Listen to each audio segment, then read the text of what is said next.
আজকে প্রায় আমরা অর্ধেক পর্যন্ত, অর্ধেকেরও কিছু কম হবে, আমরা আজকে পরীক্ষা নিরীক্ষা করেছি।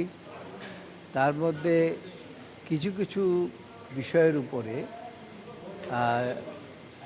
দু একজন সদস্যের কিছু কিছু মতামত আছে, সেগুলো আমরা বলেছি যে পরবর্তী সভায় আলোচনা করার জন্য, এবং পরবর্তী সভার মধ্যে যদি সমাপ্ত না হয় তাহলে লিখিত আকারে দেওয়ার জন্য আমরা বলেছি। তো আশা করি এটা আমরা আগামীকাল আবার এই স্থগিত সভাটাই আমরা 2টার সময় নির্ধারণ করেছি।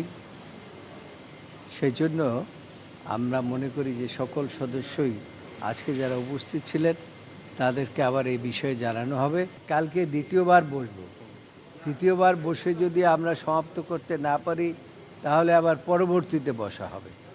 কাজেই আমরা এই 2 তারিখের পূর্বেই আমরা এই 133টি অধ্যাদেশ পরীক্ষা নিরীক্ষা করে আমরা সংসদের কাছে উপস্থাপন করতে পারবো বলে আমরা আশা করি।